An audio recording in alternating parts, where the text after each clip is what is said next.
So far, 7 outbreaks of coronavirus have been confirmed globally. As late as December 2019, humans have encountered a new coronavirus that has never been found in humans' body. Our knowledge of this virus is still sketchy. It has been named SARS-CoV-2.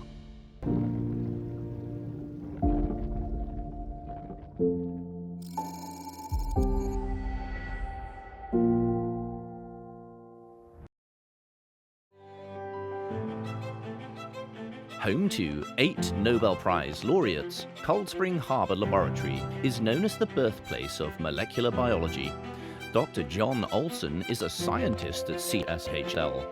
In December 2019, he was teaching courses in Suzhou, China. Confronted with COVID-19, Dr. John Olson chose to stay. Like initially I saw lots of things calling it the Wuhan virus. I'm really not in favor of that, right? Because these viruses can come from anywhere.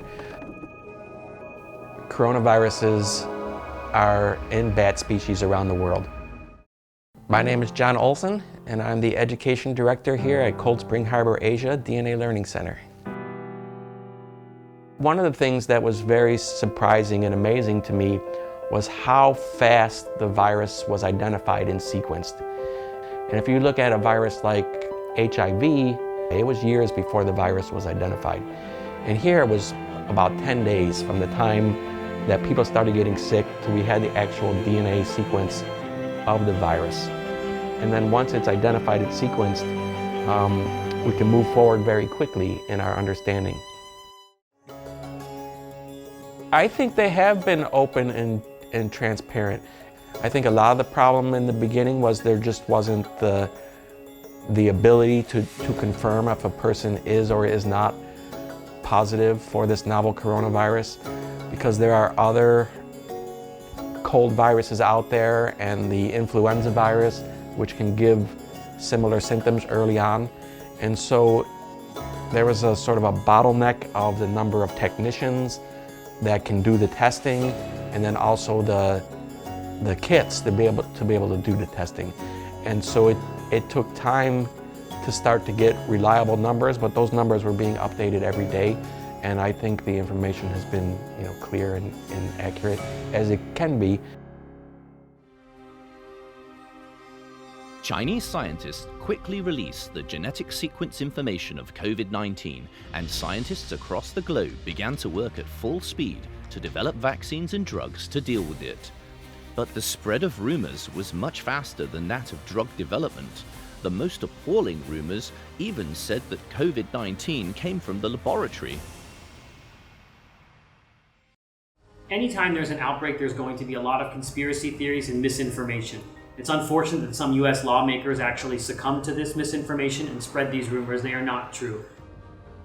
So my name is Dr. Amish Adalja. I'm an infectious disease, critical care, and emergency medicine physician.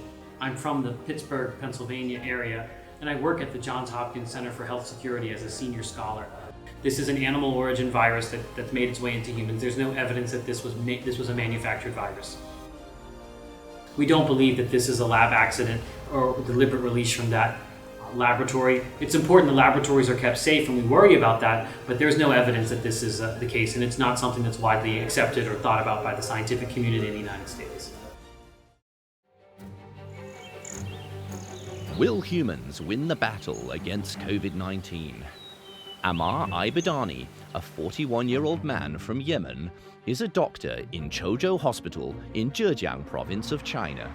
As a senior doctor who has been practicing for nearly 20 years, Ammar Ibadani has been paid close attention to the outbreak. Actually, this battle is China and Chinese people are winning it for us, for the whole world. I am Ammar al-Badani. I'm from Yemen. This is in the ordinary time. And when it comes to the outbreak of an epidemic, I think doctors feels much more responsibility to do some things in this battle. This is our battle. That's why I decided not to take any vacation. during this outbreak. Actually, you are safer in China during this outbreak. You're going to your country, and I believe there is no country such as China can defeat this coronavirus. And yes, all these guys, they have been feeling grateful to me during that advice, because they have actually witnessed, and till today they are really seeing how the numbers of the confirmed cases are decreasing. In EU, for example, we have like even more than 2 weeks with 0 confirmed cases, which means that we are fighting the COVID-19 in a very successful way.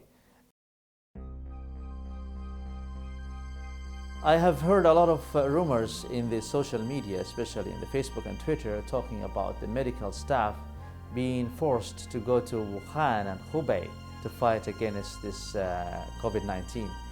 That's not true, to tell you, my friends. I have seen a lot of competition between the colleagues. The people really want to be first going there. People really volunteered, and people really sacrificed. They have done a lot. They have left their families